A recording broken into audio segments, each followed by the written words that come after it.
Gente, eu nem tenho roupa para receber meu convidado de hoje. Vocês não sabem o quanto eu tô feliz. Vocês vão sentir aí, né? Já tô com meu caderninho para anotar coisas, porque eu tive a oportunidade de ver ele falando ao vivo uma única vez. É o professor Hugo Monteiro, autor do livro A Geração do Quarto. E nessa vez que eu ouvi ele falando ao vivo, ele estava falando justamente sobre o porquê da escola ser alvo de tanta violência, que é algo que eu quero também que ele compartilhe hoje com vocês.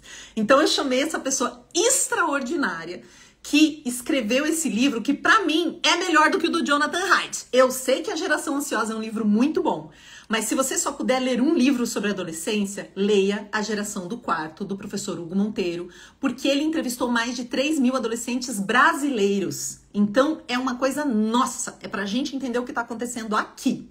Eu convidei ele porque eu tô nessa saga de deixar ainda mais complexa essa série da Netflix chamada Adolescência e que está bombando com razão, porque são muitos assuntos ali dentro, né?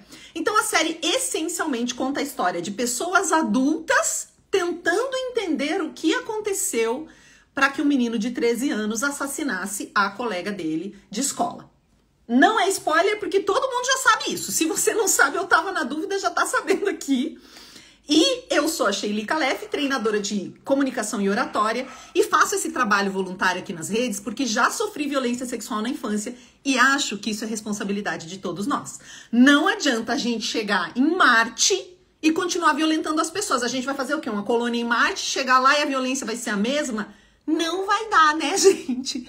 Então eu quero mudar isso, por isso que eu chamei tantas pessoas bacanas para conversarem aqui comigo e com vocês sobre tudo isso. Tô esperando o professor Hugo aparecer. Enquanto isso, eu quero que vocês já pensem em quais perguntas vocês querem fazer para ele. Porque uma professora já deixou uma pergunta na última live. Essa não é a primeira live. A primeira foi com a juíza Vanessa. Ela é a juíza da infância no Rio de Janeiro. Então, todos os adolescentes que cometem algum ato infracional, que é o equivalente ao que nós vamos chamar de algum crime, vão ser julgados pela juíza Vanessa. Então, ela veio conversar sobre isso e ela mostrou o quanto esses crimes são comuns aqui no país.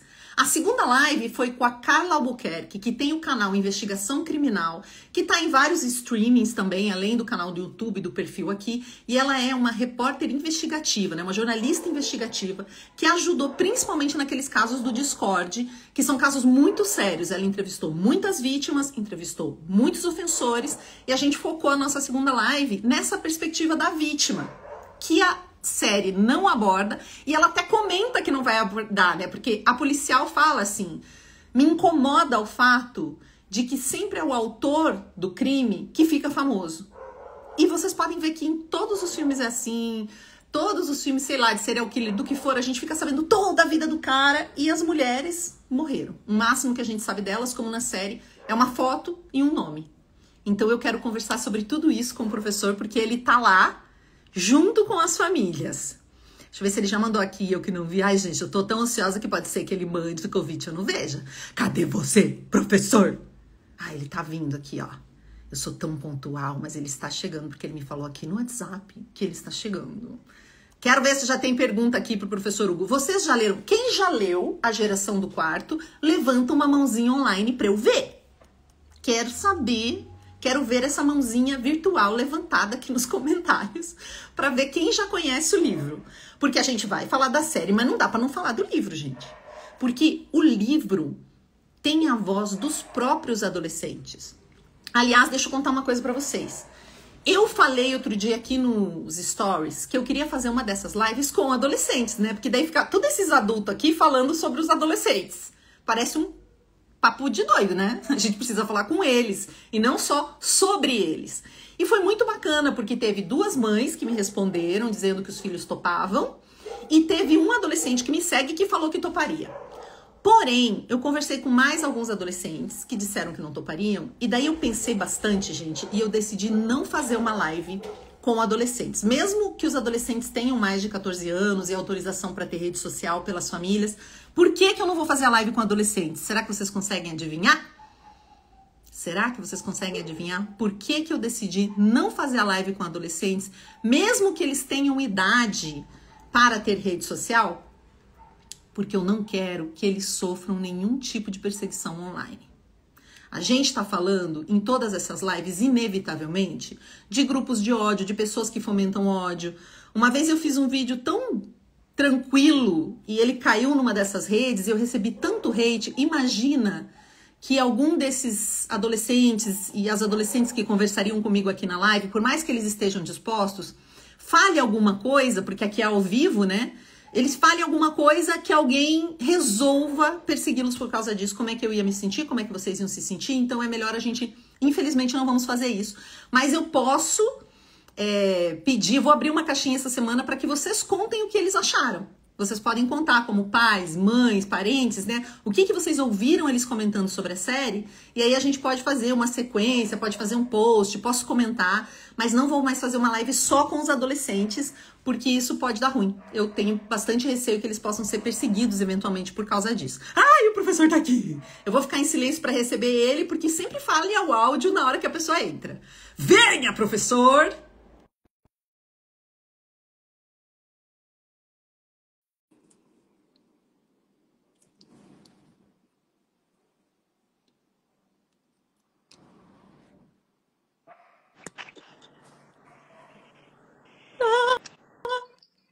Ele chegou! Tudo bem, professor?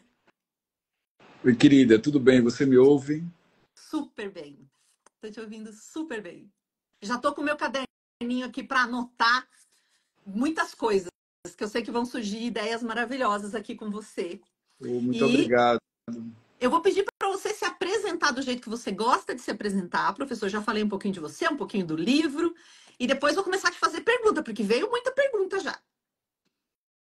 Certo, eu vou me apresentar pela minha biografia. Eu sou filho de um marceneiro, de uma dona de casa. Eu sou pai, eu sou companheiro, sou esposo. Eu moro numa rua chamada Rua da Amizade, num bairro chamado Graças, na cidade do Recife, no estado de Pernambuco. Eu escrevo livros para criança e para adolescentes, livros de ficção. Trabalho atualmente em uma universidade pública, na Universidade Federal Rural de Pernambuco. Sou pesquisador, pesquiso saúde mental desse público infantil juvenil. E, em razão disso, eu também pesquiso saúde mental da família. E publiquei o livro A Geração do Quarto, em 2002, ocasião em que eu fazia o meu pós-doutoramento na Universidade do Minho, em Braga, Portugal. Eu gosto muito de árvores, gosto muito de mar e adoro manga. Sou eu. Não ouvi, não ouço. Desculpa, me empolguei. Às vezes, quando o professor estiver falando, eu vou fechar meu microfone para não dar eco. Eu disse que eu adoro forró. Esse é o meu segredo, que pouca gente sabe o quanto eu sou Maravilha. forrozeira. Amo! Ai, que bom conhecer você um pouquinho melhor. Como a gente veio falar dessa série, acho que é inevitável quem lê o seu livro, vê a série e pensa: o que será que o Hugo está pensando assistindo isso? Queremos saber a opinião dele, né?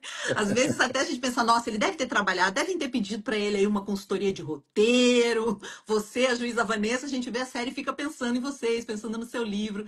Então a primeira coisa que eu quero te perguntar é que cena mais te emocionou? Ou o que mais te marcou, assim? Quando você pensa na série, teve algo que te chamou mais atenção? Olha, eu tenho duas cenas na série que me impactaram bastante. Logo no primeiro episódio, quando o Jamie está dentro do quarto, ainda muito cedo, e a polícia invade a casa dele e ele está na cama. Então, aquela cena da agonia da família, da Lisa, a irmã do James, sentada na porta, acho que é do banheiro do quarto, e o Ed, né, que é o pai, feito pelo Stephen Graham, me chamou muita atenção, assim, aquele primeiro momento. E o quarto episódio. O quarto episódio em que a família do James ela está no quarto dos pais. Aquele diálogo entre os pais e a fala da Lisa me fizeram me tocaram muito quando ela diz para o pai, mas eu já sou muito perturbada, pai. Eu sou a irmã do Jamie. Então aquilo assim mexeu profundamente comigo. Aquele último episódio, eu acho que assim, ele é no plano sequência, né, que a série é construído. Para mim o roteiro é impecável. O roteiro para mim é impecável. Ele é muito bem construído. Ele tem uma linha de raciocínio, sabe? Então esses dois momentos da série me tocaram profundamente, assim. Aquele momento lá, a família tomada, né, pelo susto, pelo medo, o que aconteceu? O que aconteceu nessa pergunta? E lá no final, novamente, essa pergunta volta, né? O que eu fiz? O que eu fiz? O que aconteceu? Né? Acho que esse momento assim, me impacta bastante. Tem um outro episódio, ainda no quarto, tem um outro momento ainda no quarto episódio, que é dentro da van, quando o Jamie liga para o pai para parabenizá-lo. Aquele momento ali, assim, é de trancar, assim, eu fiquei muito, né? E o pai vira o rosto como já havia virado várias vezes no jogo de futebol. Assim, desafiador. Acho que foi assim. Eu tinha uma outra série em mente, que era a série da Hannah Baker, Os 13 Porquês. Eu acho que, de alguma forma, a adolescência retoma a discussão dos 13 porquês. O 13 Reasons Why. Realmente. Isso. Sabe que eu não tinha feito essa associação? Mas acho que tem tudo a ver mesmo. Tem uma cena da Hannah Baker. Os 13 porquês, você tem 13 episódios, né? Depois eu acho que eles perdem um pouco a mão, porque eles vão muito na ideia do marketing, então desenvolvem a série. A segunda temporada, ela não é mais baseada no livro, ela já é um roteiro ficcional a partir do sucesso que a série fez, apesar de toda a polêmica que a série causou, os 13 porquês. Mas tem um momento nos 13 porquês que é quando a Hannah corta o cabelo. Ela corta o cabelo, ela mesma corta o cabelo. E eu entrevistei muitas adolescentes que cortaram o cabelo a partir da perspectiva do sofrimento. Então, em cada adolescente que eu entrevistei, que eu vi e que vi a modificação do cabelo, geralmente aquela modificação no cabelo antecedida de episódios de cortes, ou então antecedida de ideias suicidas, me toca profundamente. E eu retomei isso quando eu vi a adolescência. Então, esses são os dois momentos assim que me causaram impacto na série. Tem outros, mas esses me causaram muito impacto. Eu sempre me impactou muito, e acho que até agora ainda é a cena que mais me impactou pelo trabalho aqui, né, de conscientização dos riscos online, quando o pai encontra aquele rapaz na loja que vem vender a tinta para ele, e o menino tá cheio de teorias da conspiração, e o pai se dá conta de um mundo ali, é algo tão violento aquele momento, e você até adiantou um pouquinho o que eu ia te perguntar, que é o que eu senti aqui, falando com vários pais, né, aqui nas redes sociais, pais e mães, que muitos acharam que isso não acontece, que é uma coisa muito distante, que está lá no Reino Unido, né, que é uma coisa longe. E aí, claro, por isso que eu comecei falando com a juíza que disse que isso acontece aqui no Brasil, falei com a Carla que mostrou que isso acontece assim nos dados de crime, e eu queria ver se você vê nesses adolescentes da série, não só no Jamie, nos adolescentes que estão ali, né, na colega da Kate que faleceu, nos outros meninos e na relação deles na escola, se você consegue enxergar os brasileiros que você entrevistou, se tem semelhanças e se tem diferenças também. Então, eu acho que a série ela é bem vista, né? E ela é bem analisada. A imprensa internacional é quase unânime em dizer que a série é uma série necessária, urgente e que traz temáticas muito importantes. Então, eu concordo com 90%. Tem uma crítica norte-americana que tenta diminuir um pouco a série, ou pelo menos localizá-la num campo de menos aprofundamento. Mas, assim, a grande maioria da imprensa, eu acho que vai no foco central. E essa imprensa, ela também está no Brasil, né? Você vai ler as resenhas, as opiniões, os artigos. a partir do que viram, e quase todas as pessoas que viram, que analisaram, trazem um tipo de depoimento que é: eu conheço alguém que parece com o Adam, o filho do policial. Eu conheço alguém que parece com o Jamie. Eu conheço alguém que parece com aqueles meninos. Então, não há muita diferença em termos comportamentais daquela escola da série, de uma escola atravessada pela violência.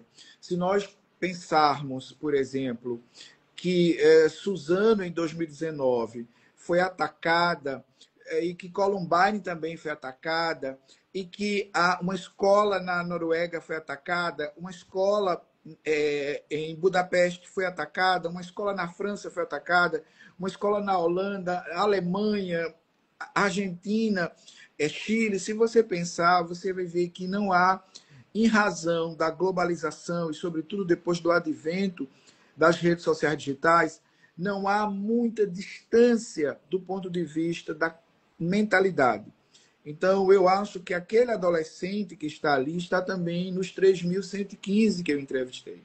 Está também nos 1.584 que eu entrevistei durante a pandemia. Ele está nas escolas públicas e privadas, na educação básica no Brasil, e ele também está nos primeiros anos da Universidade Brasileira. Não há muita distância. O que há, efetivamente, é que existe um hiato muito extenso entre a família e o seu filho, a família e a sua filha, a escola e o seu estudante, a escola e a sua estudante. Há um hiato muito grande.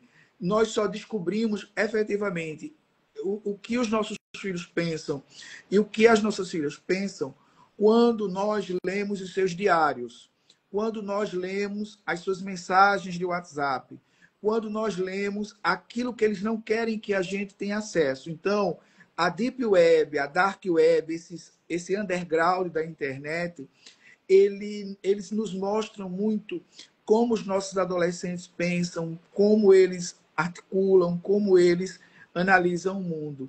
Então, não há muita distância entre o Jamie, o Adam, a Kate e os demais que estão presentes ali, os colegas do Jamie, os que fazem bullying, os que atiçam o professor, os que desrespeitam a polícia. Não há muita distância desse grande movimento que a gente tem hoje, que eu nominei como Geração do Quarto. Então, eu encontro muita semelhança. Por exemplo, se você pensar nos últimos acontecimentos da plataforma Discord, em que adolescentes se reuniam para tramarem o sequestro de meninas, o estupro de meninas e assistirem ao vivo isso, eu conversei com uma mãe de um adolescente que tinha 18 anos na ocasião e que por isso ele foi preso e responde legalmente, né? Ou seja, ele é maior, então ela não podia mais, ele não podia mais estar sob o estatuto da criança e do adolescente, ele estava com 19 anos incompletos, e ela me dizia assim: mas professor, eu comprei um computador para manter o meu filho no quarto, porque ele tinha diagnóstico de depressão.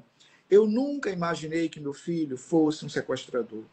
Então, quando você lê um livro do Andrew Solomon, chamado Longe da Árvore, e você vai analisar a família que viu seu filho invadir escolas e matar, é impressionante como a família diz assim: olha, eu não sabia que meu filho pensava essas coisas. Eu não sabia que ele arquitetava isso. E quando você lê o depoimento da Susan Klebold, a mãe do Dylan Klebold, aquele garoto que invadiu Columbine, no livro que a Susan publicou chamado Balanço, o Acerto de Contas de uma Mãe, em português, esse livro está publicado aqui no Brasil, você vê que ela vai construindo a narrativa e ela vai dizendo: eu não sabia, eu imaginei qualquer coisa. Então, há uma certa ignorância das nossas famílias em relação aos seus filhos e às suas filhas, assim como também havia uma ignorância dos nossos pais em relação a nós. Então, infelizmente, esse ato pode levar alguém a acreditar que isso é muito distante do Brasil, mas não é. Para o meu próximo livro, eu fiz um levantamento de mais de 250 grupos de adolescentes envolvidos com discursos neonazistas.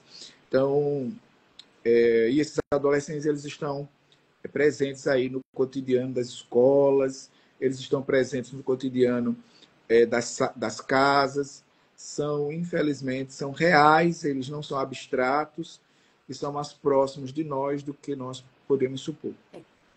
Quando eu vou falar de riscos online com adolescentes ou com crianças, que eu falo de 6 a 12 ou de 12 a 18 ou para educadores, todas as escolas, professor, assim, quase todas, para não dizer 100%, tem casos de apologia ao nazismo, ao neonazismo, que os professores vêm contar para mim, claro, e aí a gente busca endereçar. Qualquer escola, é pública, privada, escola com grana, sem grana, instituições que são, na verdade, de contraturno, é uma coisa muito, muito violenta. E claro que eu não sou louca de pedir para você resumir seu livro aqui, vocês vão ter que ler. Quem não leu, vai ler esse livro. E eu não tenho ele aqui, que eu dei de presente para um professor. Eu estava dando aula num lugar e o professor me falou que ele percebeu um menino. Ai, obrigada, professor! Eu dei o meu de presente, só tô com a versão online, porque ele deu de presente para um menino que ele viu que o menino se cortava. Desculpa, eu dei de presente para esse professor, porque ele estava tão angustiado, a gente batendo um papo, e eu dei de presente o seu livro para ele. Eu falei, não, pega esse livro que eu levava para mostrar. Eu falei, te dou aqui. Foi recentemente, eu dei o livro de presente para ele, tô sem o meu livro, mas tenho ele na versão digital. Mas das suas descobertas, e até relacionando com a série, né, quando você foi entrevistar todo mundo, porque se não me engano, e você pode me corrigir se eu estiver equivocada, você disse uma vez que os pais perguntavam muito para você como que eu tiro meu filho do quarto, né? E aí você decidiu fazer essa pesquisa para ver, então tá, vamos ver o que tanto esse quarto tem de interessante, por que eles estão no quarto. E quais foram as principais descobertas ou as que você vê que fazem sentido para a gente conversar nesse momento, batendo esse papo com tanta gente? Porque são coisas incríveis, gente. Não tem como resumir o livro aqui, mas vou pedir a tua opinião associando com a série, se é possível trazer. Então, na pesquisa que eu fiz, eu identifiquei que os adolescentes estavam no quarto, mas eles não estavam no quarto como um refúgio do descanso, ou então como um momento para ouvir música, ou para bater um papo com um colega. Não, eles estavam no quarto atravessados por duas setas, digamos assim.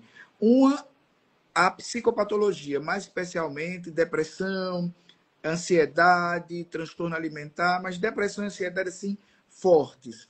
E aí, da depressão e da ansiedade, surgem uma série de outros. TOCs, síndrome do pânico, distúrbio do sono, transtorno alimentar, mas todos ali atreladinhos. E um outro, comportamento autodestrutivo e heterodestrutivo, ou seja, aquele comportamento que eu quero me destruir, como ideação suicida, autolesão sem intenção suicida, a tentativa de suicídio, mais de uma vez, duas vezes, todos que eu entrevistei tinham mais de uma vez de tentativa de suicídio. E um outro pensamento, o pensamento de destruir o outro, ou seja, o planejamento para destruir. Daí eu chamar de heterodestruição. Eu vou destruir o diferente, aquele que não sou eu. Então, o que eu descobri é que a geração do quarto, ela está adoecida, ela tem muita dificuldade de se comunicar com a família, ela tem muita dificuldade de se comunicar com a escola, ela está atravessada pelo bullying e pelo cyberbullying, ela é vítima de violência sexual, ela é vítima de uma violência que eu chamo simbólica, ou seja, aquela violência que não aparece senão em símbolos, às vezes é um olhar, o silêncio. Essa violência simbólica, ela está muito relacionada a aspectos interseccionais, ou seja, a gênero, a raça, orientação sexual, questão econômica, ideologia política. A violência está muito relacionada a isso e o uso excessivo das redes sociais digitais. Não só o uso, mas o uso excessivo, sobretudo no que diz respeito a algumas redes, como, por exemplo, redes como o YouTube, o Telegram, o Instagram, o WhatsApp, essas redes que são aparentemente usáveis, né, mas elas guardam entre esses adolescentes. Depois, eu investigo já para esse meu segundo livro também o uso da plataforma Discord. esses adolescentes estão, portanto, o que foi que eu descobri? Que essa geração que está no quarto, ela está adoecida. Por outro lado, eu também descobri o seguinte, que tem, nessa geração, tem uma potência muito grande, que a gente costuma não ver. Daí eu discordar um pouco da pesquisa do Dermugé, aquela pesquisa que vai afirmar a não inteligência ou a diminuição da inteligência pelo uso das redes sociais digitais. Eu acho que não é que você esteja menos inteligente porque usa as redes sociais digitais. É que eu acho que a inteligência que se dá, ela não serve para essa compreensão de análise bizantina, de Binet, do código só cognitivo. Então, eu vi uma potência muito grande nesses meninos e nessas meninas. Ao mesmo tempo, vi meninos e meninas também com uma potência muito grande, ou para a autoviolência, ou para a heteroviolência. E aí eu comecei a relacionar o perfil dos atacantes às escolas com o perfil da geração do quarto.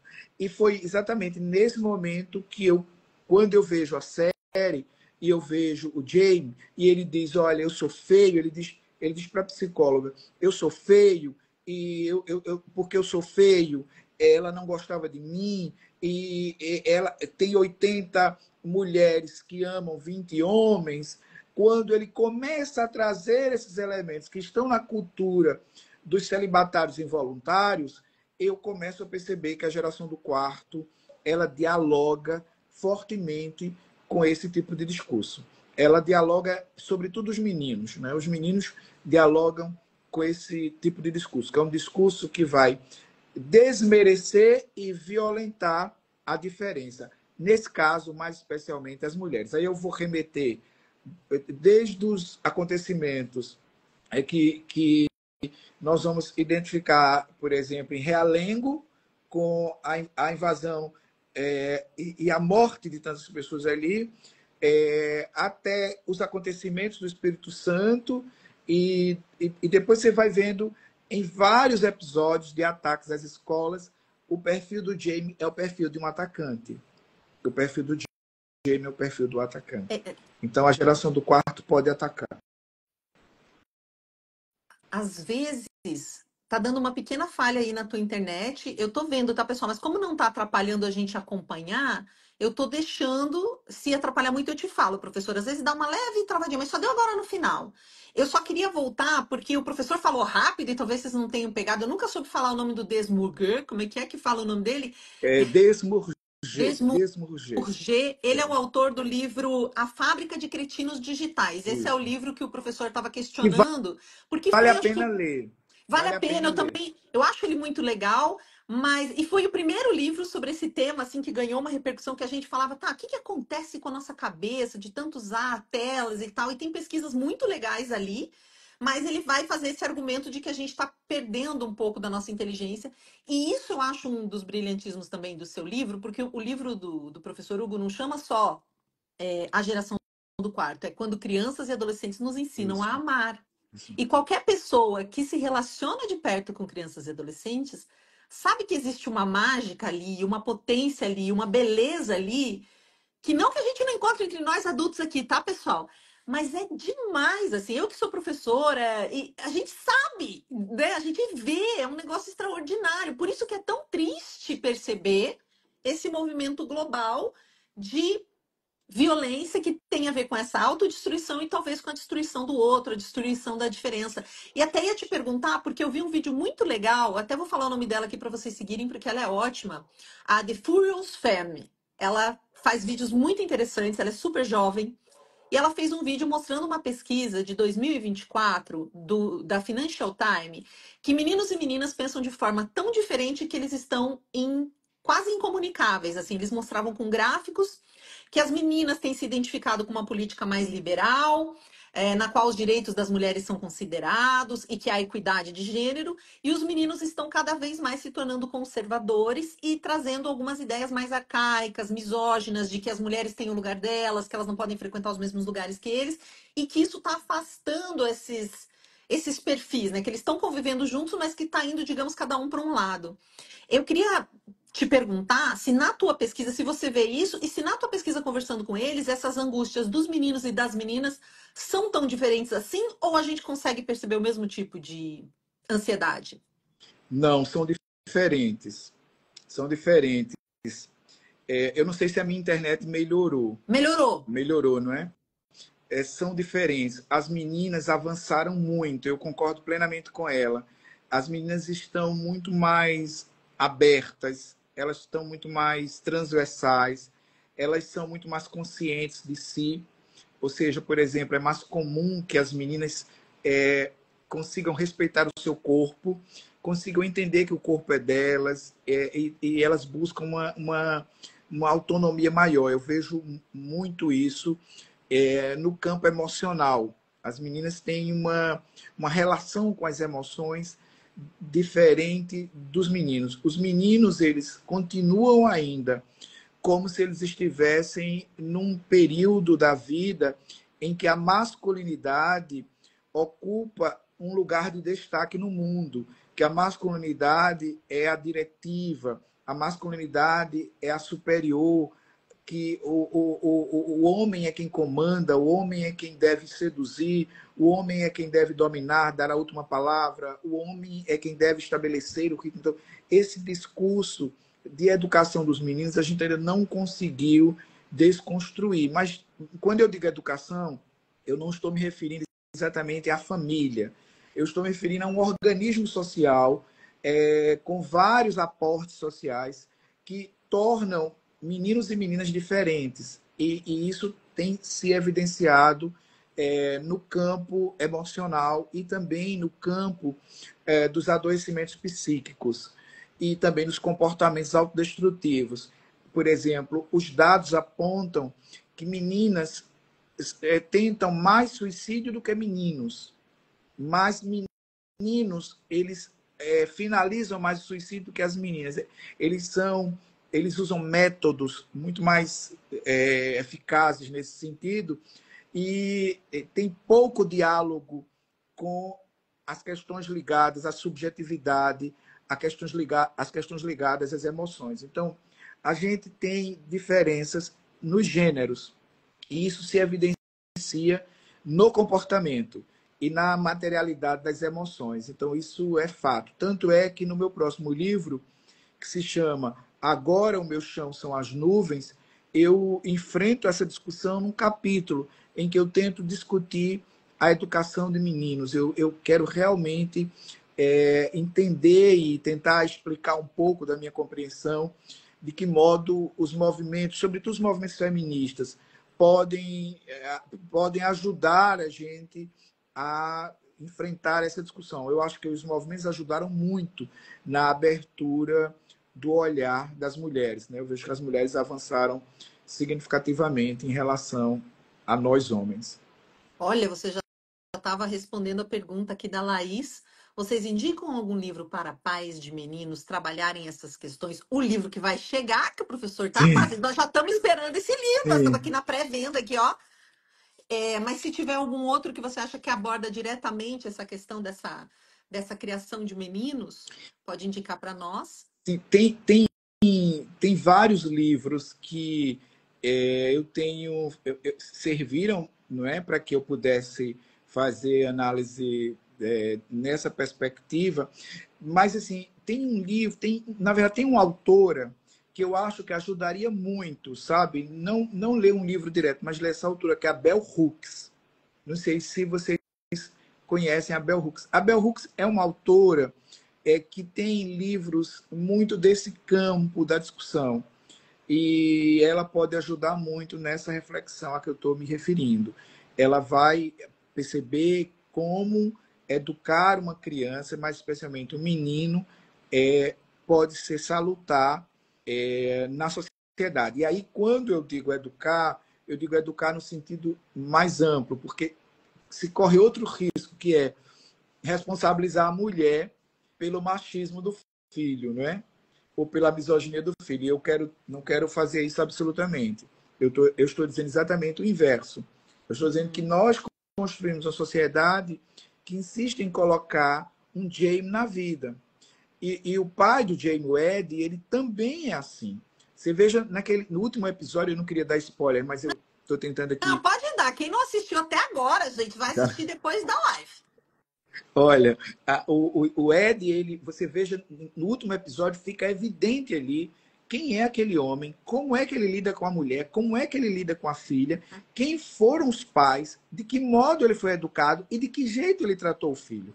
No terceiro episódio fica evidente o que se quer entender qual a relação entre os surtos de violência, os estouros de violência do Jamie, porque o Jamie matou num surto de violência, quer dizer, ele não aceitou a contradição. E o Ed, ele não aceita, em muitos momentos do quarto episódio, a contradição.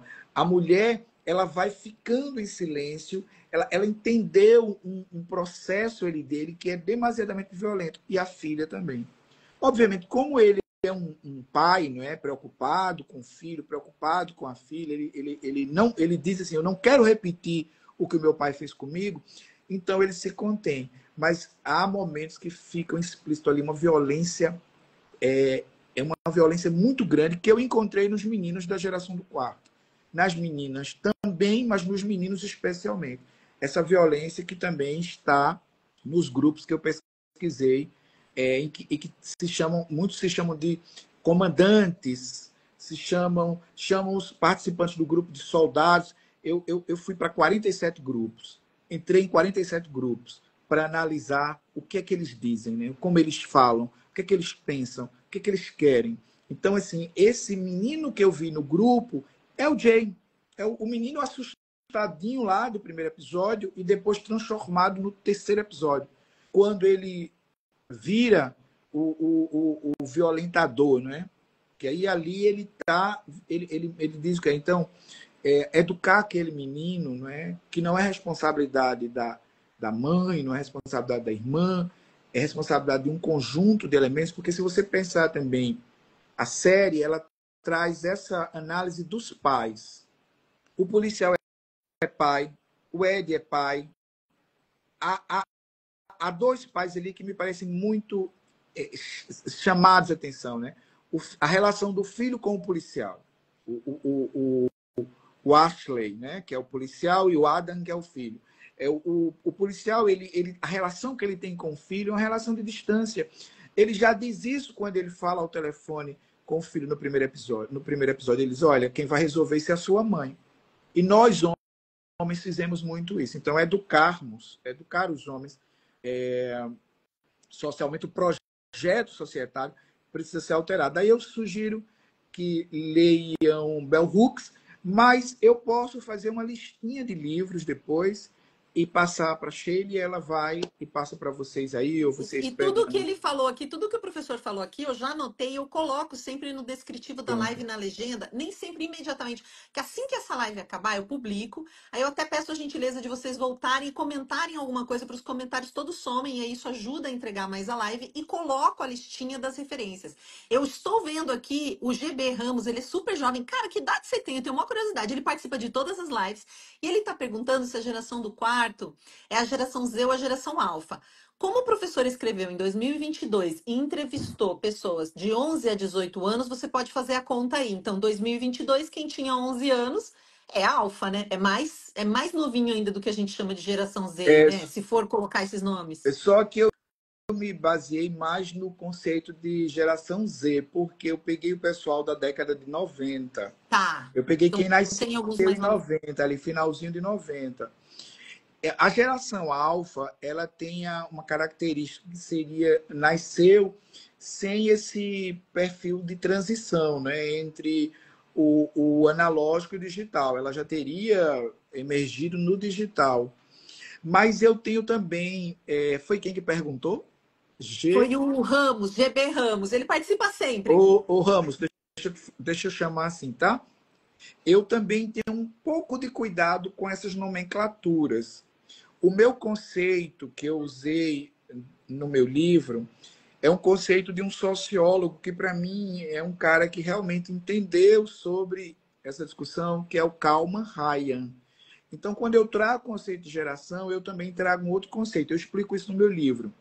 Só que eu coloco numa linguagem que dá para entender, tá? Não é uma linguagem acadêmica, tal. Não quero isso, não.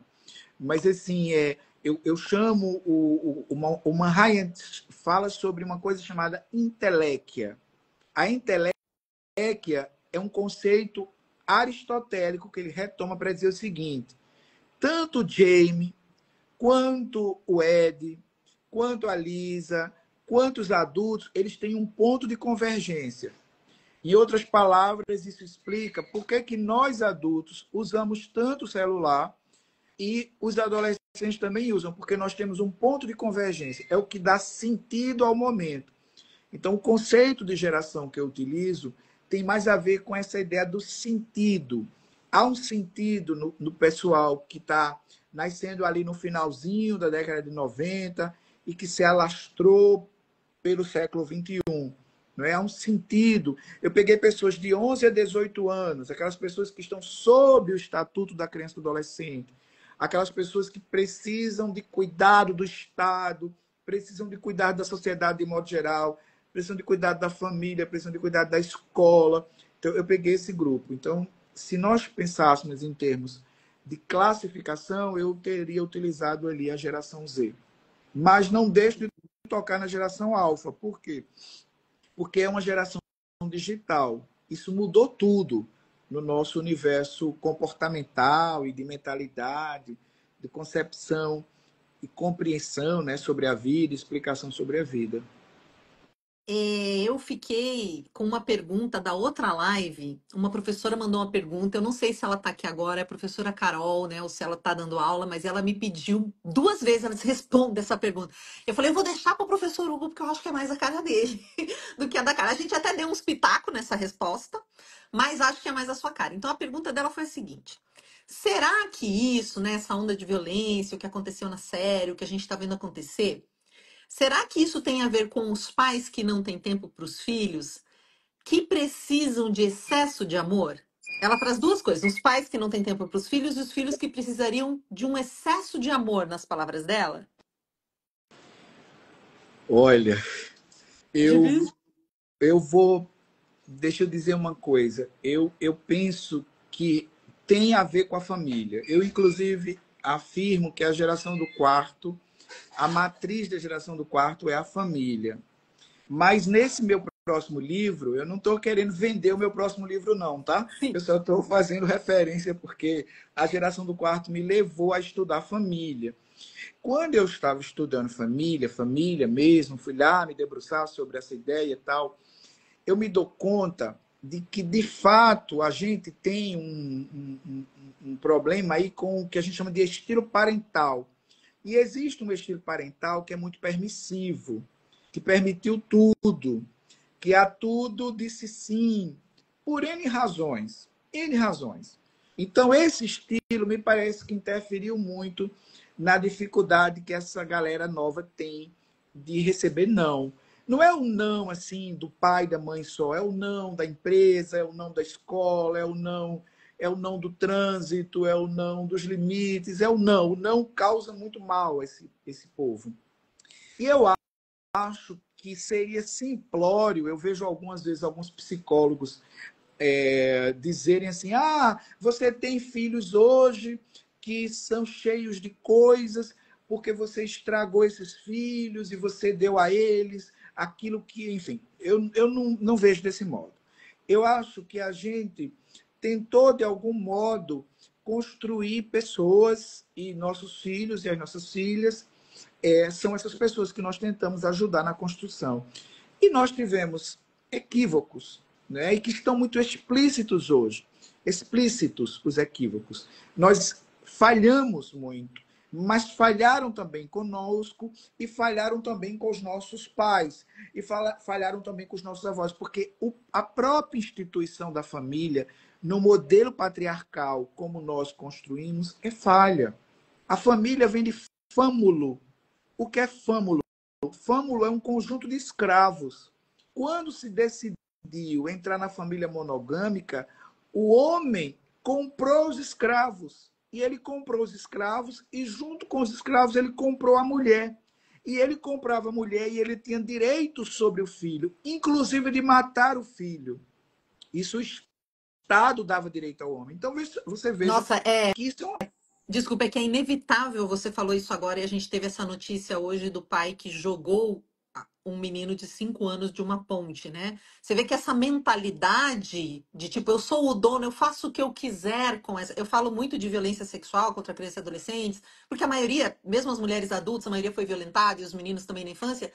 Existe essa ideia de propriedade. Muitas crianças violentadas ouviram você é meu filho, eu faço o que eu quiser, né? Eu te dou casa, comida, roupa, você vai fazer o que eu quiser. Não importa que isso seja uma violência sexual, sabe? Aí você falou isso agora, me veio essa. Eu ouvi o áudio dele dizendo que desse pai falando para ex-esposa que jogou o menino da ponte, agora você que lide com isso, ele diz. Então é uma coisa assim, você falando, acontece agora, né? Parece uma Isso, coisa antiga, mas isso. Daí eu dizer que a casa não é o lugar seguro que nós romanticamente imaginamos. Quando fecha a porta da casa, o que acontece dentro da casa é muito complicado para criança e adolescente. E aí vem você veja, pega a Isabela Nardoni e vá até a Kathleen. Eu analiso 45 casos de crianças que foram crianças e adolescentes torturadas e torturadas pelos pais, mortos, inclusive. Eu pego casos que estão aí na mídia e analiso nesse próximo livro. Então, essa ideia da propriedade, a família com propriedade, a família propriedade do homem, precisa ser desconstruída. Nesse sentido, os pais têm uma responsabilidade grande na construção desse movimento. Mas não são os pais isoladamente do mundo, né? claro. É o pai inserido na cultura, é a mãe inserida na cultura, é o que diz o livro, é o que diz a novela, é o que diz a minissérie, é o que diz a conversa.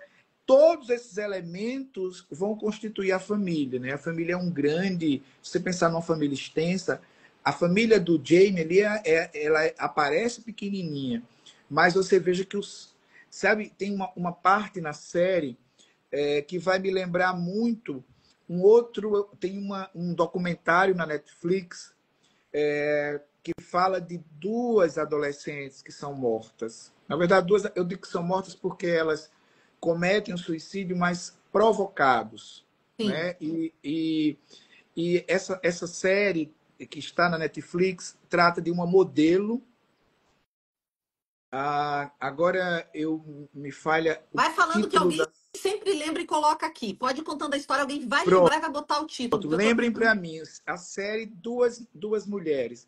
Uma modelo, a modelo morre em agosto de 2019 e a outra, a garota que não é modelo, mas também se torna famosa, esse virou um documentário excelente que está na Netflix, vai mostrar esse movimento da família. E eu me lembrei muito dessa série, eu me lembrei muito dessa série porque tem uma cena no último episódio ainda que os vizinhos estão ali, e os vizinhos que olham, né? As grandes testemunhas do bullying, que nós não olhamos muito, mas a testemunha do bullying ela é terrível. Aquele que autoriza você a fazer a maldade, aquele que autoriza você a destruir o outro. Então, essa é a questão que a família não é só nuclear, ela vai se estendendo, né? Então, na verdade, eu acho que nós precisamos enfrentar, há uma falha na família e, por sua vez, há uma falha na escola. Não existe, numa sociedade ocidental, moderna como a nossa, família sem escola, tá, gente? Não existe. Aí eu sugiro que vocês vejam um filme fantástico, chamado Capitão Fantástico, é o nome do filme. Porque ele vai tratar de uma família que tenta ficar sem escola. Então, não existe família sem escola. A escola é uma instituição que veio ao mundo para atender aos desejos e às necessidades da família. Então, quando eu falo de Jamie, eu falo de Jamie localizado também na escola. Eu falo de Jamie localizado na vizinhança. Todas essas pessoas educam. Sabe aquela célebre frase que uma criança não é muito difícil uma mulher sozinha educar uma criança. Uma aldeia toda precisa educar uma criança. Então, quando você está tratando de um ato de violência, como a adolescência apresenta, como eu vi no meu livro, A Geração do Quarto, eu estou tratando de um conjunto maior. Então, essa família precisa ser amparada. Daí eu entender muito e assinar embaixo e defender a chamada educação parental, ou esse movimento de educação parental, que hoje eu vejo crescer muito no Brasil, porque eu entendo que nós, pais, precisamos aprender. Não é todo mundo que tem competência para a paternagem e a maternagem. Não é todo mundo que tem essa cultura de como cuidar do outro, como cuidar. Então, é preciso aprender. E aí, para aprender, é preciso querer aprender. Né? Eu sei até que o professor dá aula na escola de educação positiva na pós, e eu também dou uma aula lá. A minha aula é de cultura do estupro. Vou falar um pouquinho de como isso se dá na sociedade. E eu sei que você também tem aula lá. E eu tô vendo alguns comentários aqui que tu tem certeza que são educadores parentais, estão comentando, gente. E até sobre isso, tem duas coisas que eu queria comentar que já passou aqui na conversa, mas que eu quero trazer, que é, você falou que essa série chama muito os pais, e eu acredito, hoje, dois influenciadores, tem muitas pessoas, o Carpinejar e também um outro influenciador, fizeram posts do tipo: famílias, fiquem tranquilas, não há com que se preocupar, esse menino era um psicopata e ele não tem nada a ver com os nossos alunos. Aí eu fiquei pensando, como é que eles foram por esse caminho? Porque nenhuma mulher fez um post assim, mas os homens foram, né? Ele fala uma coisa muito legal no começo, Carpinejar, dessa coisa de que eles são jovens, os jovens são incríveis, potentes, mas ele vai para esse lado que a gente sabe que não é real, a gente que estuda esse tema. E aí eu fiquei pensando que é porque a série ela pega diferente em homens e mulheres. Ela pega diferente. Eu acho que eles sentiram a pancada, porque eu contei, professor, o Jamie chama 14 vezes o pai até o momento ali que o pai vê o vídeo. Ele chama pai, pai, pai, pai, e é o pai que tem que dar uma resposta. E eu acho que isso é tão difícil. E sobre essa questão da educação parental, tem uma coisa que a mãe, você falou, genial, é a primeira pessoa que eu ouvi falar aqui no Brasil disso, mas eu estava vendo algumas resenhas de outros países, dessa coisa de que a mãe regula o pai o tempo todo, né? Porque o pai tá sempre por explodir e ela já acostumou com uma dinâmica, porque isso pesa muito nas mulheres. Como a gente geralmente lida melhor com os nossos próprios sentimentos, a gente acaba ficando na responsabilidade de lidar com o sentimento do outro. Então, toda vez que o pai do James, né, tá lá, claro, vivendo uma situação absurda, mas ela também tá vivendo isso, mas a filha também tá vivendo isso. Mas toda vez que ele tá para explodir, ela organiza o próprio sentimento, fica em silêncio e tenta organizá-lo também. Então, é como se a responsabilidade para ele permanecer estruturado fosse dela. Isso é uma coisa maluca, né? Que a gente espera que as mulheres façam, que a gente se cale, que a gente se acalme para que ele não perca a cabeça, né? Então a gente vê essas coisas. Queria comentar isso porque foi a primeira vez que eu vi alguém aqui falando e é uma coisa que me pegou bastante quando eu vi essa mulher fazendo esse esforço e esses homens que estão dizendo que o James é um caso isolado, fica tranquilo que o teu filho tá bem, sendo que, e daí já vou emendar na próxima, quer dizer, não sei se você quer comentar isso também, mas eu não li o comentário do Carpinejar, de quem eu gosto muito, ele é mas eu não li o ótimo, comentário não é nada dele. Mas contra ele, tá, gente? uma amiga minha, que é feminista, me mandou esse comentário e disse: Hugo, dá uma lida para ver o que tu acha. Eu vou ler. Mas assim, eu só posso, não li o comentário dele, mas eu posso dizer o seguinte: a gente não tem a menor condição de afirmar que o Jane é um psicopata, tá? A psicopatia é algo que só pode ser confirmada a partir de uma avaliação psicológica. A gente não tem como afirmar isso. E a gente tem como afirmar que o Jamie tem um comportamento violento muito parecido com vários outros adolescentes que a gente encontra. Agora, todos os adolescentes vão pegar uma faca e matar a sua colega? Claro e óbvio que não. Não é disso que a gente está tratando. A gente está tratando de um processo de violação que violenta. É outra coisa. A gente está tratando de famílias que precisam compreender os riscos que nós corremos na contemporaneidade. Nós corremos riscos. E eu digo a contemporaneidade é porque nós estamos com elementos na contemporaneidade que nós não tínhamos, por exemplo, na modernidade. Nós não tínhamos o advento da internet com as redes sociais como nós temos hoje com as big techs. Então, eu, em 2017, eu fui consultor de uma CPI no Senado Federal e, como consultor dessa CPI, nós investigávamos os maus tratos contra crianças e adolescentes. Eu lembro que nós chamamos várias Big Techs dessas que estão aí hoje no mercado para que elas dissessem o que é que elas irão fazer para mitigar ou tentar diminuir ou tentar mesmo educar pessoas que aprendiam a se matar ou que aprendiam a matar.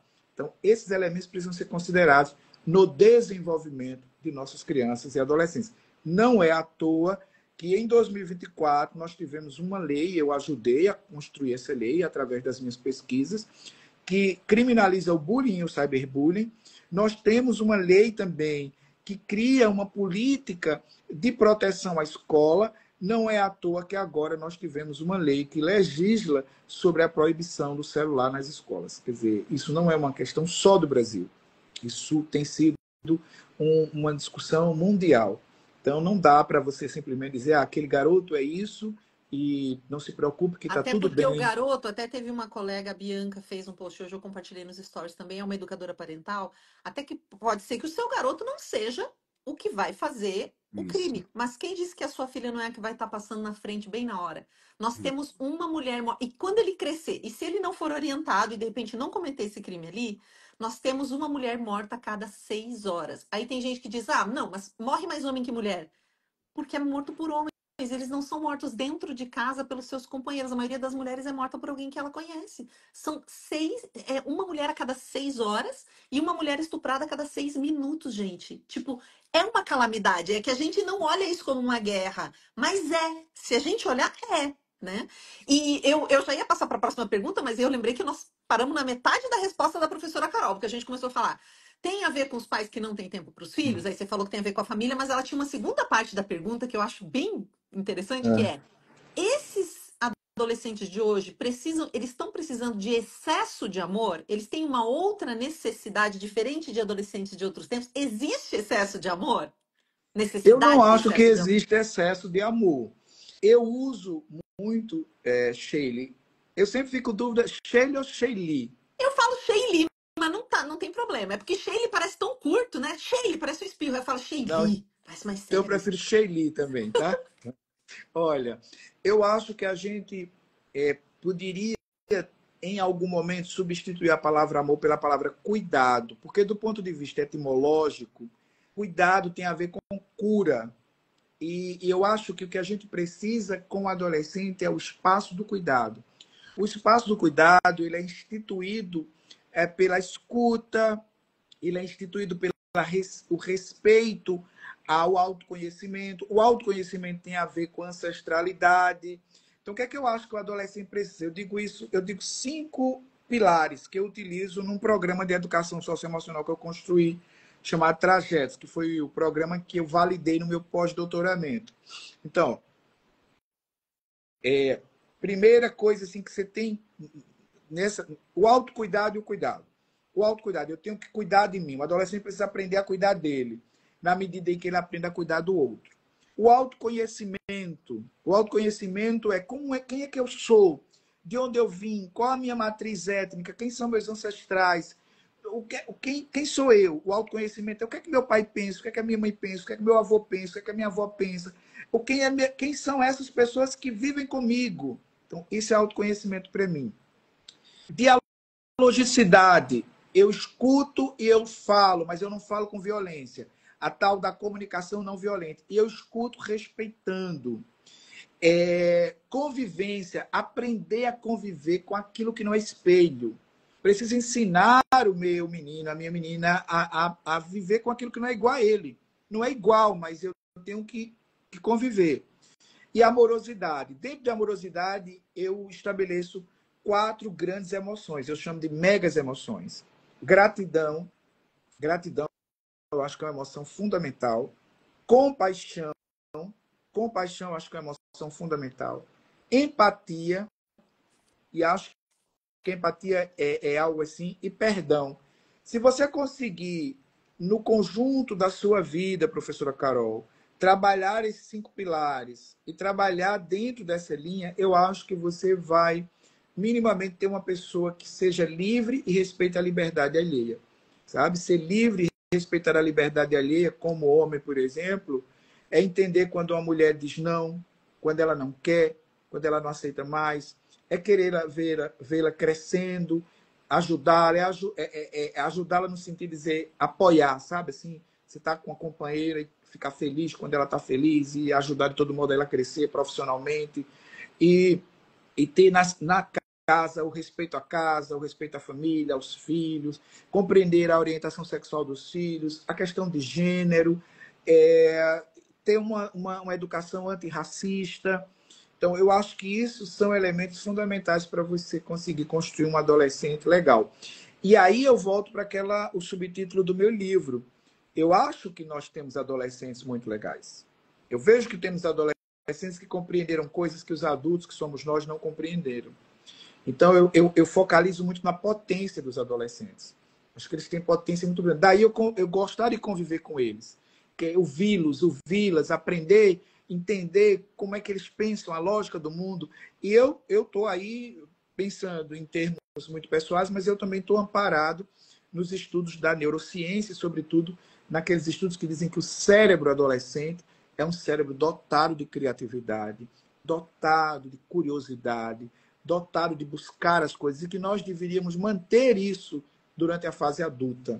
Porque um cérebro adolescente, embora ele ainda não esteja, do ponto de vista neurosináptico, constituído completamente, mas ele tem um sistema de recompensa que deveria ser mantido. Então, nós nunca deveríamos perder o cérebro adolescente.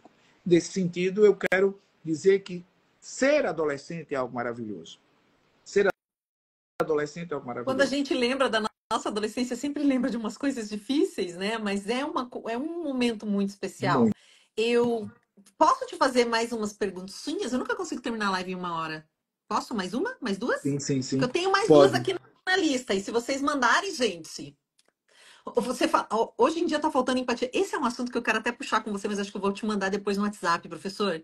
Não sei se você viu esse movimento agora de livros contra a empatia, falando que as pessoas têm empatia demais, especialmente as mulheres, e por isso que o mundo tá ruindo. Tem um movimento fora do Brasil, extremista nos Estados Unidos. Eles já lançaram livros e tem várias coisas falando que a empatia é um problema. Já ouviu isso? Não, né? Pela sua cara de Não, doutor. Eu vou te não, mandar para não. você passar raiva junto comigo, mas nem vou entrar nessa seara aqui, porque assim, é de falar, não é possível. A gente não conseguiu nem ter empatia, já tá criticando. Então eu vou te fazer uma pergunta aqui que em 2024, né? Foram. A Carla contou pra gente aqui na live, em 2024 foram parados 380 ataques em escola só no estado de São Paulo. Vocês ouviram, gente? Nós temos 365 dias no ano. É mais de um ataque por dia, de uma tentativa de ataque por dia, só no estado de São Paulo. A juíza do Rio me falou que já teve mês em que teve 60 tentativas de ataque em um mês que foram impedidas. Em Santa Catarina, eu sei que já teve mês que foi 20 tentativas impedidas. Então, a gente sabe do que realmente chega a acontecer de crimes desse tipo. Mas olha a quantidade que não acontece. Significa que alguém pensou em fazer isso e a polícia, as forças policiais de segurança conseguiram impedir com ajuda internacional, com ajuda daqui. Nós estamos especializando a polícia nisso de tanto que tem. Diante disso, você falou isso num congresso de educação parental, eu te ouvi falar, eu até publiquei aqui um trechinho porque eu achei genial. Por que você considera que a escola catalisa esse tipo de violência, né? Por que a escola é tão atacada? A escola é uma instituição da diversidade. Na escola, você tem um micro-organismo da sociedade. Tudo que tem na escola tem na sociedade. Tanto as coisas boas como as coisas mais difíceis. Não é? A gente fala hoje de violência contra a escola, violência da escola e violência na escola. Então, quando você olha para a escola, você olha para uma instituição de resistência culturalmente. Você olha para uma instituição que é, de um ponto de vista da comunidade humana, o espaço em que mais adolescentes e crianças passam tempo, além de dentro de suas casas. Então, a escola ela consegue chamar a atenção pela grande potência que ela tem da diversidade, da pluralidade. Na escola também tem muita opressão. Se pensar que a escola já usou palmatória, a escola já usou milho, a escola já colocou você para cheirar a parede. É na escola, geralmente, que acontece esse fenômeno desgraçado, que é o bullying. É na escola que, geralmente, se dá início ao que a gente chama de cyberbullying. Na escola tem racismo, tem transfobia, tem homofobia, tem machismo, misoginia, xenofobia. Quer dizer, na escola você consegue, e ao mesmo tempo você consegue resistir a tudo isso. Ela é muito contraditória e muito paradoxal. Não dá para tentar resumir escola num campo simplista, não é? Não dá para querer uma escola sem ideologia, uma escola é ideológica por natureza. Então, desse ponto de vista, ela é um espaço muito propício para você tentar, quando você tem uma compreensão autoritária, uma compreensão reduzida, uma compreensão linear, uma compreensão de eliminar as diferenças. É comum que você queira eliminar a escola muito mais do que a igreja, por exemplo. Porque a igreja ela tem uma doutrina que é uníssona. Todas as pessoas que estão ali falam a mesma língua. A escola é Babel. Então, para destruir Babel, eu preciso me armar. Né? Quer dizer, é uma grande destruição da diferença. E a escola sempre foi foco de resistência. Em todos os aspectos, com toda a contradição que ela tem, ela foi foco de resistência. Aí eu queria sugerir um livro de literatura infantil, que eu acho maravilhoso, que se chama A Casa da Madrinha, da Lígia Bojunga. Tenho certeza que aqui pessoas já leram esse livro. A Lígia tem vários livros maravilhosos. A Lígia Bojunga é gaúcha. E eu fiz um mestrado em teoria literária e usei a Casa da Madrinha e um outro livro da Lígia, A Bolsa Amarela. Mas eu queria que quem puder ler, lesse sobre escola, fosse lá dar uma olhadinha na Osarta, que lido de trás para frente vai dizer atraso, ou na Escola da Professora da Maleta, que estão todos na Casa da Madrinha. Tem 2 livros também que eu queria sugerir de literatura de ficção. Um é de um francês, que teve aqui no Brasil no ano passado, chamado Edouard Louis, o nome do autor, tá? Edouard Louis. Ele teve naquele festival de literatura de Paraty. O livro que eu queria... Ele tem 2 livros traduzidos para português, mas eu queria sugerir um que se chama O Fim de Ed. O Fim de Ed. Leiam O Fim de Ed. Esse livro é do Edouard Louis. Esse é um livro que eu acho que vale a pena ler. E um outro é um romance psicológico de um autor polonês, um dos meus grandes inspiradores. O autor, o nomezinho dele é um pouco complicado, tá? Mas eu vou pronunciar. Depois você me manda, não tem problema. A pronúncia do nome dele é Janusz, eu pronuncio Janusz Korczak, mas se você for falar em Yiddish, é Janusz Korczak. Mas eu mando escritinho para você. O título do livro é Quando Eu Voltar a Ser Criança. É um romance psicológico que está publicado aqui no Brasil pela editora Sumos.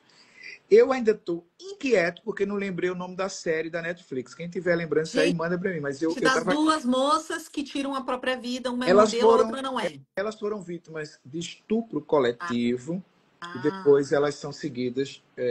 Essa não série é a maravilhosa. Audrey Daisy. Isso!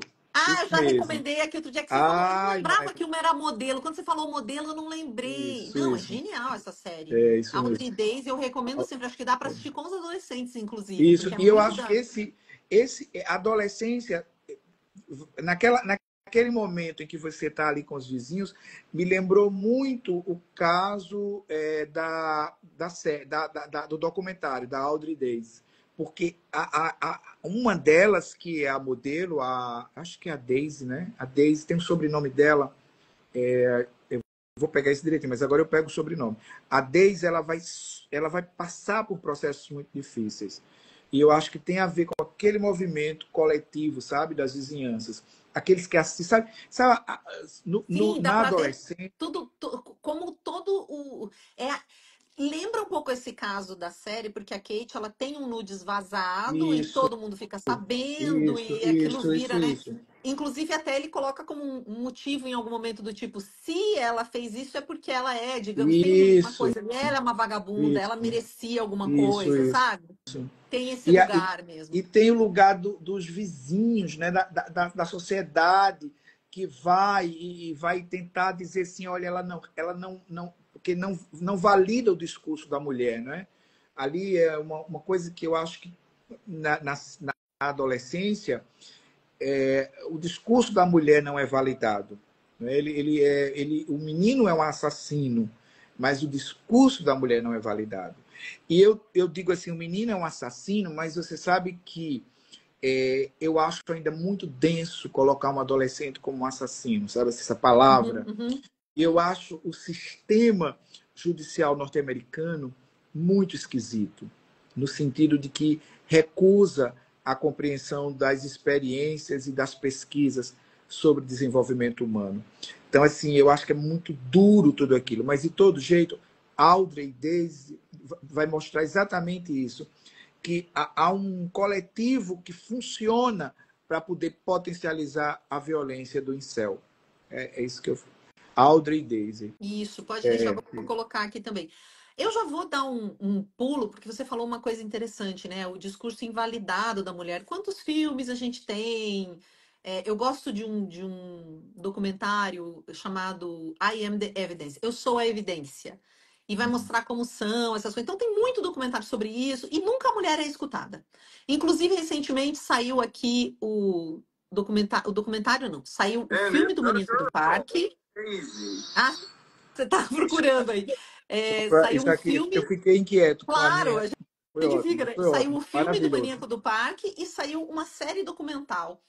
E o filme é feito de uma maneira mais clássica por uma equipe que tem homens e mulheres, e a série é só por mulheres. E aí a gente vai descobrir as verdades. E foi muito bom ouvir a Thaís, que foi a documentarista responsável, porque ela fala assim: se tivessem ouvido as mulheres, teriam pego ele muito antes. Ele não era um gênio brilhante, ele pegava uma arma no ponto de ônibus e arrastava a mulher. Só que na época falaram como se ele encantasse as mulheres que queriam fama e entravam na mata junto com o cara. Não existe essa mulher. Então, e desde a primeira vítima, já tinha gente dizendo: um cara tentou me arrastar para dentro do mato, ele era assim, o nome dele é tal, ele usa patins ali no parque e tal. Todas falaram. A polícia tinha essa informação muito antes, mas não se escuta as mulheres. É um negócio assim de uma violência. Eu quero fazer um vídeo sobre isso para vocês verem assim. Muitas coisas não teriam acontecido se a gente escutasse o que as mulheres falam. Mas esse discurso ele é invalidado. Imagina uma adolescente. Imagina uma adolescente se uma mulher adulta fala e não é escutada.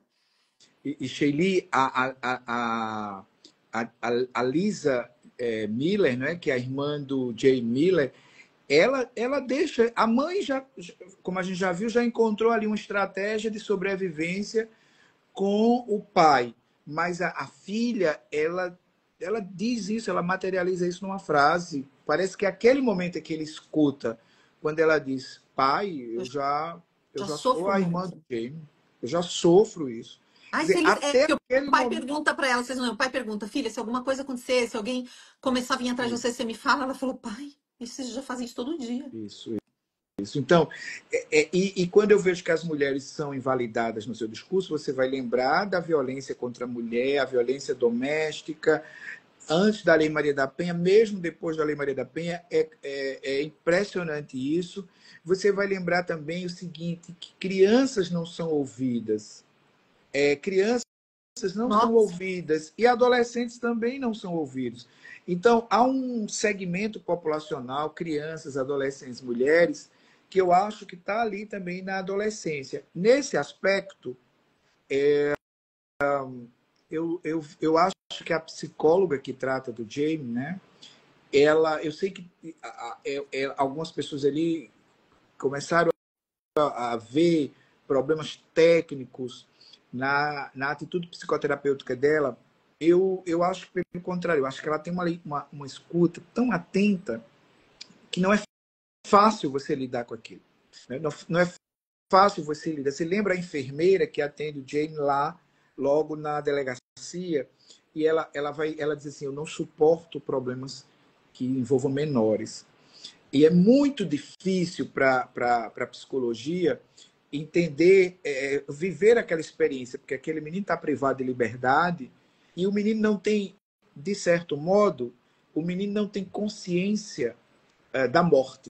Né? A morte para ele ainda é como se ele tivesse. Ele diz assim: eu não fiz nada de errado. Essa frase me chama muita atenção no discurso do Jamie. E a psicóloga é uma mulher e ele vai enfrentar a mulher. Né? como o pai dele também tenta silenciar a mãe, ele tenta silenciar a psicóloga. Né? E ele vai para frente dela, ele ainda provoca, dizendo, você acha aquele menino bobinho, tudo agora, você está com medo de mim? Então, ele chamou o pai foi quem ele escolheu para ser o que o acompanha, né? Mas quem vai ali arrematar o mal-estar entre os dois é a mulher, né? É a mãe que vai, a mãe Nossa, vai tentar dizer, eu olha, fiquei horas. Hoje eu sentei com a juíza Vanessa, ela estava aqui em São Paulo, a gente foi tomar um café, a gente ficou discutindo só essa frase. Eu não fiz nada de errado. Se isso tem a ver com ele achar que ele não fez nada de errado, que o errado seria violentar ela sexualmente, ele não fez. Se ele não compreende, se ele acha de alguma forma ela merecia, então por isso não é errado. Nossa, a gente ficou. Esse é o bom da série, né? A gente fica lá, gente, dá para ficar divagando nisso daí. E aí eu queria passar para minha última pergunta, se alguém tiver, manda que tá acabando, que eu sempre falo que não adianta educação digital sem educação sexual. Até tem esse quadro aqui que o Felipe Grimaldi fez para mim, que é um cara muito legal nas redes, que ele analisa a arte brasileira. E essa arte, eu sei que tá ao contrário, desculpa, gente. Essa arte é aquela arte bem brasileira do cartaz do mercado, sabe? Ele mostra esses artistas, porque a gente não considera, às vezes, eles artistas. Gente, isso é super difícil de fazer. E aí não adianta educação digital sem educação sexual, porque o que, que eu entendo, professor? Que a maioria dos crimes contra criança e adolescente nas redes sociais são crimes contra a dignidade sexual. Porque se o ladrão encontra você ou eu, ele vai tentar tirar nosso dinheiro, porque a gente é adulto. Pode ter pouco ou muito dinheiro, uma conta a gente tem. E do jeito que ele encontra a gente, ele encontra, né? O criminoso encontra crianças e adolescentes, e aí ele vai tentar conseguir transformá-los em dinheiro, né? Com foto, vídeo. E eu entendo também que esse aliciamento para os grupos de ódio tem a ver com a dignidade sexual desses meninos. É uma violência também na sexualidade. E aí eu queria que você me dissesse se, tanto na tua pesquisa quanto na série, se a gente está dando esses instrumentos. Porque eu até comentei isso outro dia, a minha mãe tem 60 e... Eu nunca sei quantos anos tem minha mãe, mas ali uns 65. E ela teve educação sexual e hoje eles não têm. A gente foi perdendo essa habilidade, ficando com medo. E aqui nas redes, quando a gente fala de educação sexual de criança pequenininha, de proteção, ai, o que, que são partes íntimas, quem pode tocar, não pode tocar, todo mundo acha lindo. Agora, ensinar um adolescente a usar uma camisinha, falar sobre consentimento, sobre desejo, sobre sentimento, sobre relacionamento, ninguém pode falar. Teve uma professora que me escreveu que ela foi falar de ISTs porque ela viu que os alunos de 17 anos não sabiam o que era sífilis e tá um surto de sífilis no país há anos já. Aí ela aproveitou um tempo de aula e explicou o que era sífilis. Ela levou uma advertência, porque os pais foram reclamar que o menino de 17 anos estava sabendo o que era sífilis. Então eu queria ver se você vê esse descompasso, porque ao mesmo tempo que eles estão aí nas redes, como tá essa questão da sexualidade no sentido de orientação mesmo? eu acho que tem tudo a ver com a sexualidade, sobretudo num conceito mais psicanalítico de sexualidade. Sexualidade não como órgão genital, mas sexualidade como uma potência do psiquismo, né? Eu acho que a gente precisa de educação sexual e, sobretudo, dessa educação sexual, considerando essa ideia de sexualidade, que eu preciso entender o que é a sexualidade, como é que ela funciona, como é que ela me atravessa, o que é a libido, o que é o desejo, como é que isso se dá na hora que eu me relaciono com as pessoas, como é que se dá quando eu preciso mostrar que sou macho, o que é ser macho, por que eu tenho que ser macho, por que eu tenho que dominar, conquistar, por que eu tenho que pegar, né? Essa expressão pegar, eu acho essa expressão terrível. Peguei fulano, peguei cicrano, peguei beltrano, e geralmente o homem que pegou, por que é isso? Então, assim, eu acho que a gente precisa, assim, e eu penso que as redes sociais digitais, elas estão atravessadas de uma sexualidade que é potencialmente pornográfica. Então, eu acho que a gente também tem que discutir essa questão, porque não é à toa que a pornografia cresceu tanto durante o período pandêmico. As pessoas viram muita pornografia. E quando a gente verifica a relação, por exemplo, de dominação, de subjugação, que geralmente essas masculinidades tóxicas têm com mulheres, você vai ver que elas estão muito espelhadas em modelos pornográficos que estão aí flutuando e crescendo nas redes digitais. E os estudos mostram. Vocês estão me ouvindo? Ou Super, minha estamos te internet falhou? ouvindo. Tá bom? Estamos te Tá? ouvindo. Então, os estudos também mostram que as adolescências, nos seus esconderijos, né, nas suas várias formas de simular, viram muito as pornografias. Então, quando eu acho que a gente tem que enfrentar essa temática também, sabe? A gente tem hoje uma grande indústria pornográfica que mantém esse comportamento tóxico no campo da sexualidade. E as redes digitais servem muito a isso ainda. Né? Então, a gente ainda tem isso. Ao mesmo tempo, a gente também tem adolescentes que já conseguem compreender muito melhor a questão da orientação sexual, o que é homossexualidade, o que é bissexualidade, o que é pansexualidade. Quer dizer, a gente já tem hoje uma compreensão mais alargada e eu acho que isso também precisa ser considerado. Né? Os adolescentes podem nos ensinar sobre essas questões quando nós queremos ouvi-los. E eles podem nos ensinar também sobre o mundo digital. Né? O que é É, mundo digital? eu tô vendo aqui uma. A Carol tá comentando que quem tem medo é contra a educação sexual, é contra a questão da orientação, da identidade de gênero. Só que, gente, é impossível falar de sexualidade sem falar de gênero. Como o professor colocou aqui, né? Meninas e meninos vão ter questões distintas. E nós estamos, não identidade de gênero, porque essa ideologia de gênero nem existe. Isso é um termo inventado para criticar o estudo de gênero, que ele é super legítimo, que é quais são os papéis que são destinados às mulheres, aos homens. Eu até estava lembrando hoje, quando existiu aquele. Lembram daquela apostila que chamava-se Escola contra a Homofobia? E ela foi apelidada de Kit Gay. Ela ia ser disponibilizada nas escolas e não foi por causa disso. Eu fiz questão de ir lá procurar na internet. Se vocês quiserem, vocês podem buscar agora esse material. Chama-se Escola Sem Homofobia. Foi apelidado de kit gay, mas é uma apostila para o professor abordar esse tipo de assunto em sala de aula. Então, como o professor pode conduzir uma conversa sobre papéis de gênero?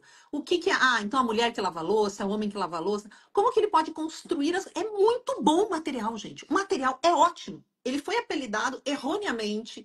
Aí as pessoas desistiram desse material que foi feito assim com uma pesquisa tremenda. Então, se vocês quiserem, vocês podem baixar para entender como que dá para abordar esses assuntos em sala de aula. Chama-se Escola Sem Homofobia. É uma apostila ótima. Você tá em PDF, disponível em algum site. É facinho de encontrar. Ai, quanta coisa. O professor estiver falando, eu vou ficando.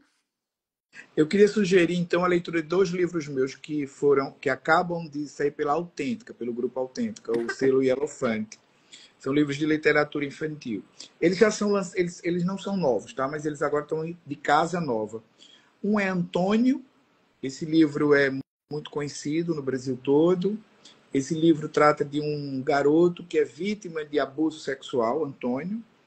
E o outro livro se chama Emílio ou Quando Sinais com o Vulcão ao Lado, que são 2 livros que tratam sobre. O Emílio trata sobre diversidade e foi muito acolhido pela comunidade LGBTQIAPN+. Então, o Emílio, eu fui finalista do Prêmio Jabuti com esse livro. Aguardem o meu próximo livro. Eu tenho 2 livros que vão ser lançados por editoras diferentes. Um se chama Agora o Meu Chão São as Nuvens, o desafio da família na educação contemporânea de meninos e meninas. E o outro se chama Como Você Está? Saúde Mental de Meninos e Meninas. Vão ser lançados por editoras diferentes, mas os 2 estão a caminho. E parabenizar você pelo seu trabalho. Sou seu Não, eu fã. que quero te Viu? agradecer. Ó, eu Muito tenho até obrigado. vergonha diante de você, mas eu tenho um livrinho, meu primeiro livro de ficção, porque eu tenho um livro sobre falar em público, porque eu sou professora disso, mas eu fiz esse livrinho aqui que são 6 contos sobre riscos na internet, assim, é ficção, é meio Maravilha. policial. Vou te mandar, porque eu não te mandei ainda. Me mande seu endereço que eu vou te mandar. Então eu tenho esse aqui, tá, gente? Não se compara. Acabei de começar, do vermelho aqui, mas ele trata desses assuntos que eu trato aqui com vocês, geralmente. Então, parabéns pelo seu trabalho. Você é uma excelente comunicadora. Eu E sou sua fã, muito professor. Nossa, esse livro obrigado. É mudou a vida de recíproco. tanta gente, mudou a vida de tanta gente. Esse livro muda a nossa cabeça. Eu tô emocionada, olha, muito obrigada. Mudou a vida de muitas pessoas. Eu acho que vai mudar a forma com que a gente escuta, né? Essa coisa, essa pergunta tão simples. Você falou, né? Como você está? Hoje eu dei uma aula online para uma turma lá do interior do Paraná, porque a minha irmã dá aula e ela dá aula para uma turma de altas habilidades e eles queriam aprender um pouco sobre comunicação e oratória, então eles tinham algumas dúvidas. E a gente foi falando, né? Ah, quais são as dificuldades? Ah, eu sou tímido, eu fico ansioso. E no final, sabe do que a gente estava conversando? Por esse, a gente abriu um espaço de 1 hora para conversar sobre falar em público. A gente já tinha um menino dando um depoimento de que ele não se sente bem com a aparência, ele tem vergonha de como ele é, do corpo dele. Você vê, a gente não era o nosso assunto, mas quando a gente abre uma portinha, gente, você tem que abrir só uma frestinha. Não é tão difícil assim, eu acho, sabe, professor? É uma frestinha. A Carla que veio aqui, que atende muitos desses casos do Discord, ela falou quantos meninos a gente já salvou dessa história, que estavam indo por esse caminho. Então dá para resgatar, não é uma coisa sem volta. Dá para você explicar, dá para conversar. Olha, gente, abre uma portinha, seja para conversar o que for. Se você escutar com atenção, eles respondem. Eles adoram conversar. Sim, sim, é verdade. Verdade, verdade. E quem ainda não tem meu livro e queira adquirir, eu vi hoje que ele está em promoção Ai, na na Amazon? Onde? Amazon. A Na Amazon Amazon, faz umas coisas que eu não sei nem como é que eles conseguem, né, professor? Eles conseguem também vender não o nosso sei. livro mais barato do que a gente pagou para fazer. Então aproveitem o livro hoje. Eu já vou comprar mais um, então, porque o meu já era, já dei É, de presente. Vou comprar mais uns 3, porque quando eu vou e eu vejo que um professor está muito angustiado, eu falo, tome esse livro, é. pegue a palavra do Hugo, distribua a palavra, assim, é o meu presente para as pessoas, é o seu livro. Olha, pega esse livro aqui, eu vou deixando os meus por aí. Já vou comprar uns 3. Espero Ai, que que vocês bom, também. que bom, que Tem bom. mais algum recado, professor, que você queira dar para esse povo aqui? Olha, pessoal, eu tenho um canal no YouTube que se chama Trocando Ideias. Esse canal é recente, tá? Eu insisto com ele porque eu sou um acadêmico que acho que as redes digitais elas podem ser usadas para a gente comunicar ideias, comunicar pesquisas. Eu realmente não sou acadêmico assim de ficar dentro da universidade, não. Eu gosto de me comunicar, eu gosto de falar em público. E aí eu criei esse canal. Esse canal se chama Trocando Ideias. Então, quem quiser se inscrever no canal, tem vários programas, cada programa com uns 15 minutinhos ali. Eu falo sobre vários temas. Por sinal, eu vou fazer um programa para o próximo domingo. Ele geralmente sai no domingo. Sobre a série Adolescência. E vou falar um pouquinho sobre essas questões que nós trouxemos aqui. E ele tem um vídeo sobre bullying, sobre a lei do celular. Então tá lá. E tem o meu Instagram também, que é um canal que eu sempre uso. E, enfim, acredito nisso. Eu já Agradecer fui mais uma vez stalkear também. você. Já fui stalkear você lá no seu canal, gente. Recomendo. Ele vai pensar, gente, essa menina é um stalker, ela tá assistindo tudo. É, Você sou eu. gostou? Você gostou? Eu achei ótimo, é isso. Tem que, eu também acho, tem que trazer a pesquisa pra fora. Maravilha, Super então. Agradeço. produzido, tem vinheta, gente. É canal profissional. Eu jogo meus vídeos lá de qualquer jeito no YouTube, nem cuido muito, mas estamos falando de uma coisa profissional aqui. Aquilo ali, sabe, eu vou pensando assim, eu fui olhando alguns outros canais de pessoas que já faziam há muito tempo. Mas essas pessoas têm milhões de seguidores e tal. Mas aí eu fui ver, olha, elas começaram lá, e eu digo, eu vou começar porque um dia isso pode ajudar pessoas e viraliza, e, enfim, tem que fazer com cuidado por isso, né? Alguém está pensando aqui, o professor tem podcast?